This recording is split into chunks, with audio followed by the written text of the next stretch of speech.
The jar sat on your grandmother's nightstand for 30 years. Same blue glass, same cracked label, same smell that hit you the second she opened it. You thought it was just for chest colds. You were wrong. That little jar of Vicks VapoRub was doing 25 other jobs in that house, and nobody under 50 remembers any of them. I grew up watching my own grandmother reach for it for everything. I forgot most of it by the time I was 30. Then I started spending time with the Amish in Holmes County, and the dam broke. Those families still use it the old way.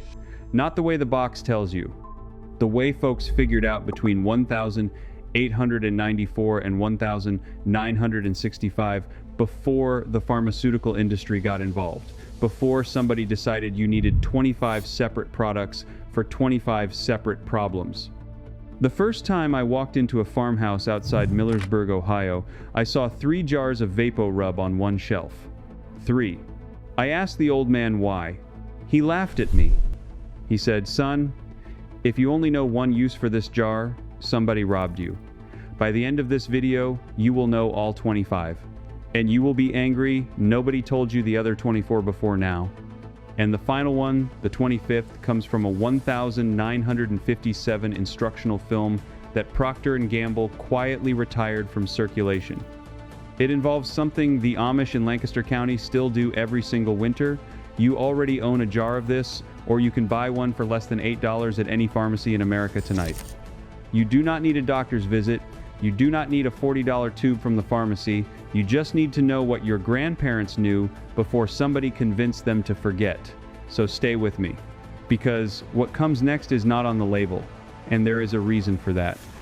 A pharmacist named Lunsford Richardson mixed the first batch of this stuff in Greensboro, North Carolina in 1894, and the secrets started piling up from day one.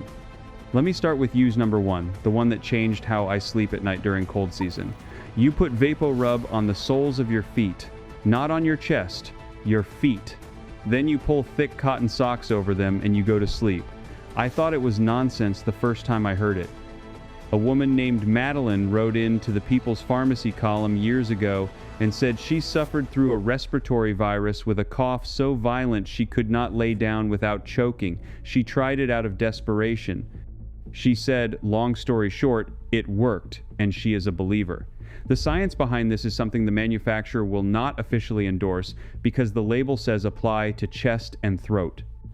But the menthol and camphor get absorbed through the thick skin on the bottom of your feet, where you have a high concentration of nerve endings tied directly to your respiratory system. The vapor effect travels upward through your bloodstream while you sleep. The Amish grandmothers I spoke with in Lancaster County have been doing this with their grandchildren for over 50 years. They call it the sock cure. They put a thin layer on the soles, cover with wool socks, and the child sleeps through the night without that wet, rattling cough that keeps the whole household awake. The reason this got buried is simple. If you can get 1 jar of Vicks to handle a cough that lasts a week, you do not buy 7 bottles of cough syrup. That is 6 bottles of syrup nobody sold. Multiply that by every home in America and you start to understand why the sock trick never made it into the television commercials. Now, the second use is just as practical and 10 times more shocking. Nail fungus. Not the pretty cream they sell at the pharmacy for $30 a tube. Vicks VapoRub. There is an actual study published in the Journal of the American Board of Family Medicine that reported a positive treatment effect in 83% of subjects. 83%. A foot care nurse named Jane Kelly from Richmond, Massachusetts wrote about this over 25 years ago. She said a daily light film of VapoRub gradually penetrates the affected nail, softens the debris, and prevents fungal invasion into the newer emerging nail. Dermatologists scoffed at her. Then the study came out and made them look foolish. The Amish use this on the older folks in their community who develop thick yellow toenails from years of work boots and farm labor. A daily dab, every night, for about 3 months. The fungus dies, the nail grows back clean. Total cost, less than a single doctor's visit copay. The third use is something my grandmother did and I never understood until I was 50 years old. Headaches, not pills. A small amount of VapoRub massaged into the temples and the forehead, well away from the eyes.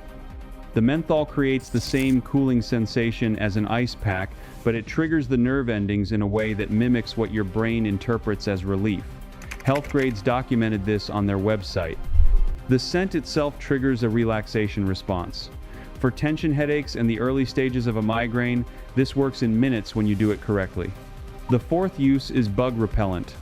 Real, working, no chemicals from a spray can, the cedar oil and camphor and VapoRub create a fragrant barrier that mosquitoes, ticks, and fleas cannot stand. The Amish kids who work in the fields all summer have their mothers rub a thin layer on the exposed skin of their arms and ankles before they head out at dawn. As a bonus, if a bug does manage to bite, the same jar reduces the inflammation when you dab a little on the welt. Now, I told you I would give you 25 uses, and we are only at 4, so stay with me, because the next one is where it gets harder to explain why this knowledge disappeared. The fifth use is for the deep muscle aches that come with the flu or with a long day of hard physical work. The camphor in VapoRub is a topical analgesic, officially recognized by the manufacturer as one of its 3 active ingredients. You rub it into the lower back, the shoulders, the calves, and within 10 minutes the warming sensation pulls the ache out of the muscle fiber. The Amish use this on the men who pitch hay all day in August. It is cheaper than any sports rub on the shelf, and the formula has not changed in over 125 years. That same petroleum base does its quietest work overnight on the feet. The sixth use is for cracked heels.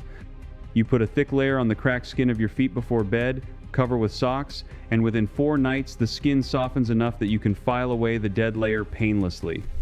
And while we are on the subject of things that crack and dry, chapped lips, the 7th use is only a tiny dab at the corners, never on the lip itself, because you do not want to ingest the camphor.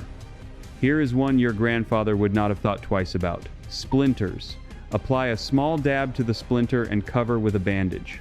The next morning, the swelling has drawn the splinter close enough to the surface that you can lift it out with tweezers without digging. That is one I learned from a man named Eli outside Berlin, Ohio, who had been using it for 40 years on his children. Same antimicrobial logic, smaller wound, paper cuts. The same properties from the eucalyptus and thymol create a barrier that prevents infection, while the salve keeps the cut from drying and reopening every time you bend your finger. Number 10 is the one nobody believes until they try it. Razor burn. Men who shave their face every morning rub a tiny amount on the irritated skin after they shave. The cooling effect kills the burn within seconds, and the camphor reduces the redness. Now, here is where the story shifts, and you need to pay attention to what I am about to tell you.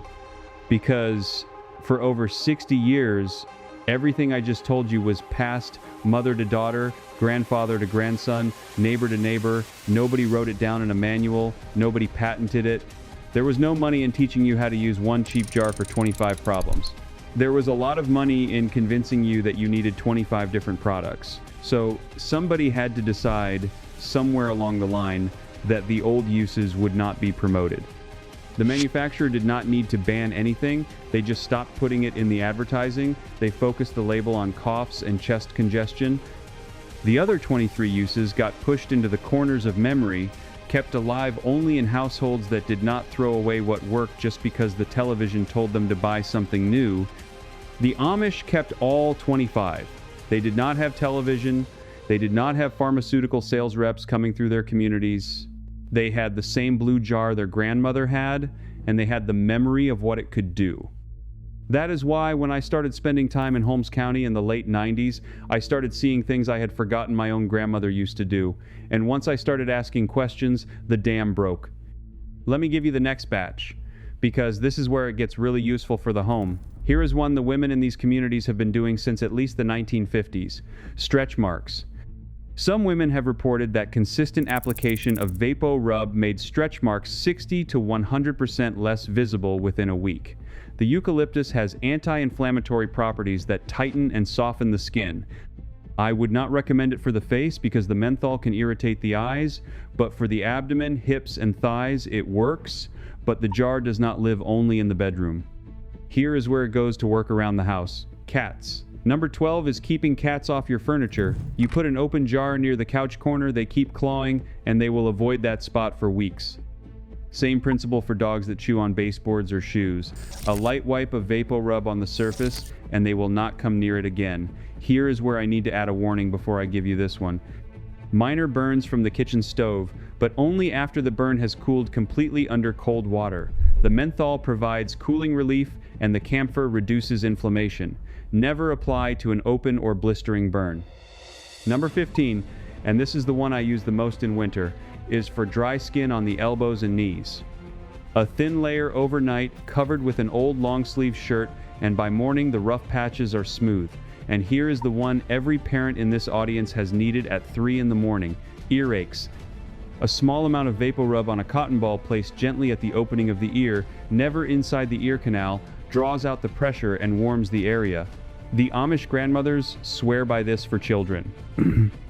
Now, stay with me because we are about to get to the part that matters most for you specifically.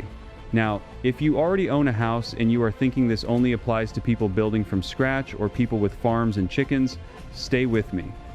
Because this next part is specifically for you, the person who already has a home, probably built before 1980, with the same baseboards, the same closets, the same drafty windows you have lived with for 30 years. Because the next set of uses turns a single $8 jar of VapoRub into a tool that does jobs around your existing house that you currently pay other people to handle. Number 17 is the cleanest one. Squeaky door hinges. You do not need WD-40. You do not need to go to the hardware store. A small amount of VapoRub on the hinge pin silences a squeaky door for months. The petrolatum base acts as a lubricant, and the strong scent fades within 24 hours. The Amish use this in their workshops because they do not keep aerosol cans around. One jar lasts years, and it does not run down the door frame and stain the wood the way oil-based lubricants do. Number 18 is for sticky drawer slides. Old wooden dressers, especially the ones built before 1970 with wood-on-wood slides, get stuck every summer when the humidity rises. A wipe of VapoRub on the runners, and the drawer glides like new. I have a dresser my grandfather built in 1,962 inches his shop outside Sugar Creek, and I treat the runners twice a year with VapoRub. 48 years. And that drawer still opens, like the day he finished it. Number 19 is rust prevention on your hand tools. If you have a shed or a garage where humidity gets into your wrenches and screwdrivers, a thin coating of VapoRub on the metal forms a protective barrier. The petrolatum seals the surface from oxygen. The Amish carpenters I worked with use this on their hand planes during the winter when their workshops get cold and condensation forms. Number 20 is for removing crayon and pen marks from walls and woodwork. A small amount on a soft cloth, rub gently in a circular motion, and the mark comes off without damaging the paint or the wood finish. Number 21 is something I never would have believed if I had not seen it with my own eyes in a kitchen near Mount Hope, Ohio. Eliminating odors in a closed room. Open the jar, place it on a shelf in a room that has a stubborn, musty smell, and within 12 hours the menthol and eucalyptus overpower and neutralize the odor. It works in basements, in closets, in spare bedrooms that have been closed up for months. The scent does not stay. It does its job and dissipates within a few days.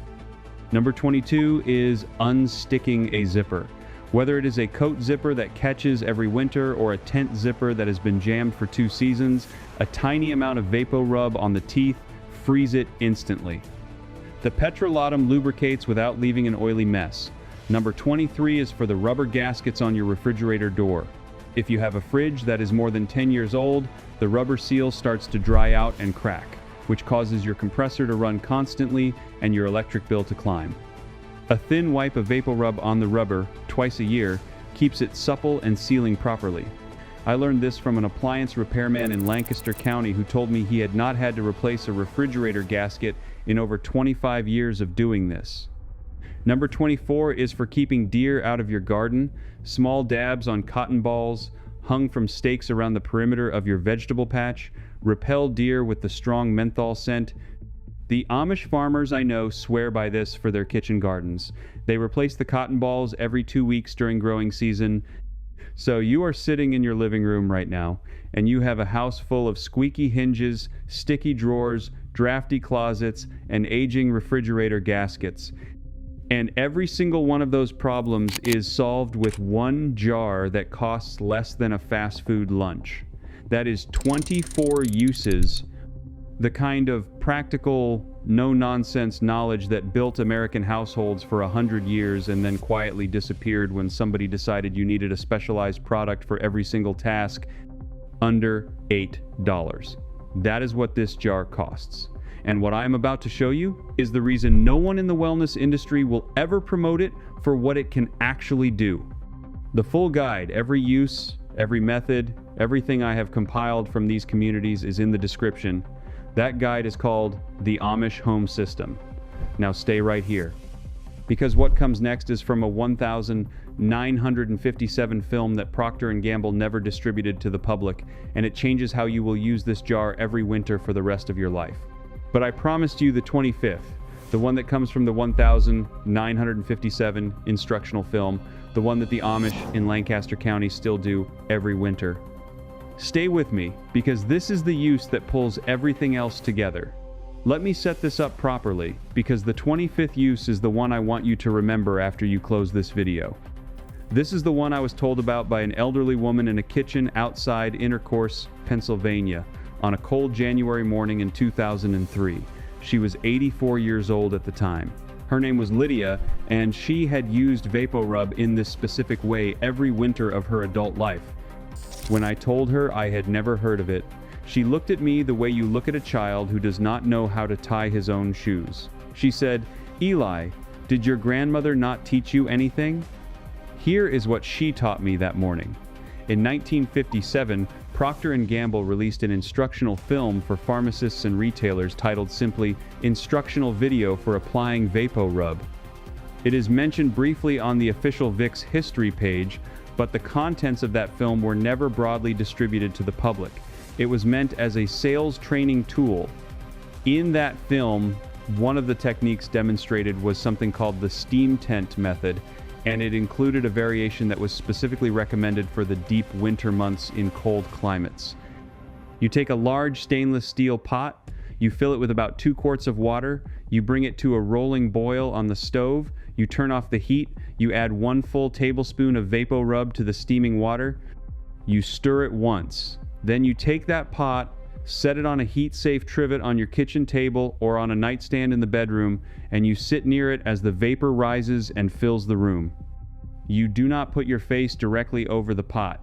You let the room fill with the medicated vapor over the course of about 30 to 45 minutes. The Amish in Lancaster County do this on the first hard cold night of every winter before anyone in the household even has symptoms. They call it preparing the air. It saturates the lungs, the sinuses, and the bronchial passages with the menthol, eucalyptus, and camphor vapors. The combination is exactly the same as what the original Lunsford-Richardson formula was designed to deliver, but in a passive ambient form rather than a topical one. The 1,957 film recommended this once a week throughout cold and flu season. Lydia told me that in her entire 84 years, she had been seriously sick with respiratory illness exactly twice. Her 7 children, all raised in that farmhouse, were almost never sick in winter. She credited the steam tent ritual. Now here is why this matters and why it was buried. The 1,918 influenza pandemic was the event that made Vicks VapoRub a household name in America. The company recorded an enormous sales increase that year because the salve seemed to help people breathe through the worst of the illness. Procter & Gamble's official history acknowledges this directly. The salve has been around for over 125 years, and the 1,918 pandemic gave it its biggest boost. The steam tent method was widely practiced during that pandemic and into the following decades. It was the original use case. But somewhere between the 1,957 instructional film and the modern era of single-use disposable medical products, this technique stopped being taught. The label on the jar today does not mention it. The website does not feature it. The advertisements never reference it. Why? Because if a family in your situation, sitting in your house tonight, knew that 1 jar of $8 VapoRub plus a pot of boiling water could function as a preventive treatment for the entire winter cold and flu season, that family would not be buying humidifiers, ultrasonic vaporizers, plug-in essential oil diffusers, prescription decongestants, over-the-counter cold medicines, or any of the dozens of other products currently sold under the umbrella of respiratory care. The Amish in Holmes County and Lancaster County never stopped doing it because nobody ever came through their communities to tell them to stop. Their grandmothers taught their mothers, who taught them, who taught their daughters. The chain was unbroken. In my generation of English families, the chain snapped sometime in the early 60s. We forgot. So tonight, before you go to bed, here is what I want you to do. Take that jar of VapoRub out of your medicine cabinet. Look at the date stamped on the bottom. If it is more than 2 years old, throw it out and pick up a new one this weekend. $8 at any pharmacy. Bring it home. The next cold night, boil 2 quarts of water, add 1 tablespoon, and let the room fill with the same vapor that helped American families survive the 1918 pandemic. Do it once a week through the entire winter. That is the 25th use. That is the secret that was hidden in plain sight on a 1,957 instructional film that almost nobody alive today has ever seen. And it works. Because it always worked. Nobody decided to break it. They just decided to stop reminding you that it existed. You started this video thinking VapoRub was for chest colds. You are ending it knowing that one $8 jar handles 25 separate jobs in your home, your health, and your daily routine. 25 jobs that for most of the 20th century were simply common knowledge in American households, passed from grandmother to mother to daughter, without anyone needing to write them down. And then somebody somewhere decided that common knowledge was bad for business. So they stopped advertising it. They stopped putting it on the label. They let the old uses fade out of cultural memory, knowing that within 2 generations you would forget your grandmother ever did any of this. You would walk into a store and buy a separate product for cracked heels, a separate product for nail fungus, a separate product for muscle aches, a separate product for headaches, a separate product for squeaky hinges, a separate product for drawer slides, a separate product for refrigerator gaskets, a separate product for stretch marks, a separate product for bug bites. 25 products, 25 times the cost, 25 times the profit margin, all replacing one blue jar that your grandmother kept on her nightstand for 30 years. The Amish never fell for it. They kept the jar, they kept the knowledge, and tonight you have it too. If you are the kind of person who believes that real knowledge has been quietly pushed aside to protect somebody else's profit, you already know what to do next. You take this video and you send it to your son, your daughter, your neighbor, the woman down the street who just spent $40 on 3 separate products at the drugstore. You tell them what their grandmother knew. That is how the chain gets repaired. That is how lost knowledge comes back into American homes, one family at a time. Now, I want you to answer something in the comments before you go. Out of all 25 uses I just walked you through, which one did your grandmother or grandfather use that I might have left out? Because I know there are more. I know that somebody watching this video right now has a use from their family that did not make my list, and the rest of us need to hear it. Leave it in the comments. Tell us where you grew up, what year your grandmother taught you, and what she used the jar for. Because every comment on this video becomes part of the record. Every story you share keeps the knowledge alive for the next family. The chain only stays unbroken if we all add our link. Subscribe to this channel if you want to keep recovering what was taken from you. This is not about supporting a YouTube account. This is about joining a movement of people who refuse to let practical American knowledge die in a landfill of disposable products. Every week I dig through old archives, old instructional films, old farmhouse records, and old Amish traditions to bring back the things that worked before somebody decided you should pay monthly for a service to replace what one jar used to do. Next week, I am going to walk you through something even older than the VapoRub story. It involves a specific kind of cast iron skillet that was manufactured in Pennsylvania between 1890 and 1957, and the seasoning method that the Amish still use on those skillets today. There is one specific brand name and one specific year that turns a $15 yard sale find into a piece of cookware worth $300, and I am going to tell you exactly which one to look for. So hit subscribe, turn on the notification bell, and tonight, before you go to bed, Go find that jar of VapoRub. Hold it in your hand. Remember your grandmother. Then put it to work the way she would have. Because the knowledge was never lost. It was just waiting for somebody to ask the right question. And tonight, you did. And asking the right question is exactly what your grandmother would have wanted you to do, because she came from a generation that understood something we have forgotten. Knowledge was currency. Knowledge was survival. Knowledge was the difference between a family that thrived through a hard winter and a family that buried somebody in the spring. When she rubbed VapoRub on your chest at 2 in the morning while you coughed and cried, she was not just soothing a child. She was performing a ritual that her own mother had performed on her, and her grandmother before that, going all the way back to the original formulation that Lunsford Richardson cooked up in his Greensboro, North Carolina pharmacy in 1894. That is the year you need to remember, 1894.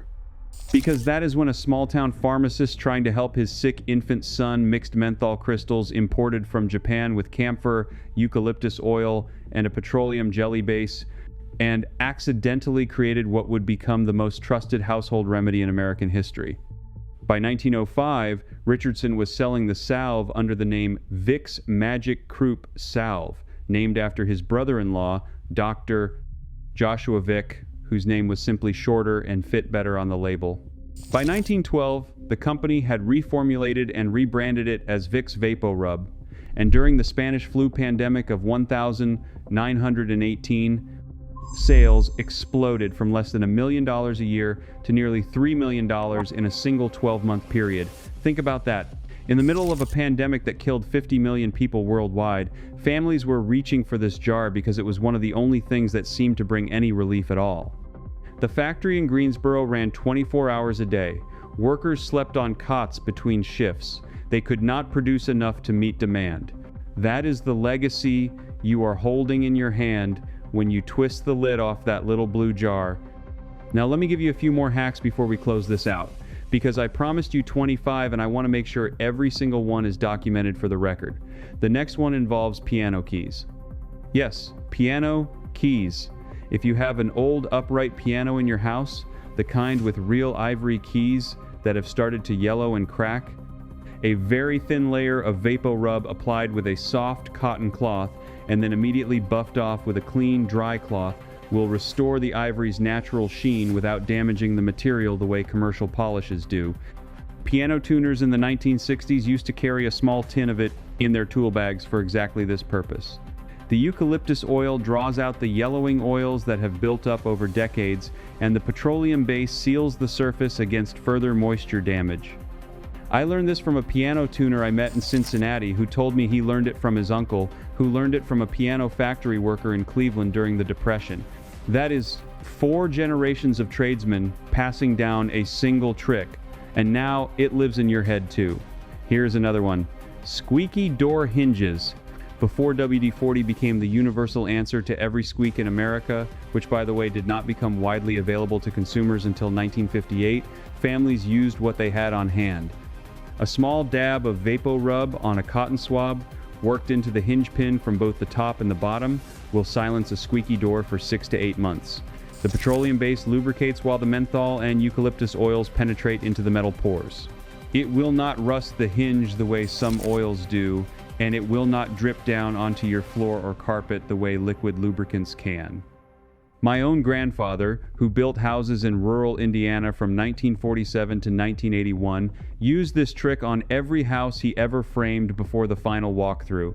He said, "A squeaky door made a house feel old, and a silent door made a house feel new, and the difference between getting paid and not getting paid sometimes came down to whether the bedroom door whispered when the buyer's wife opened it."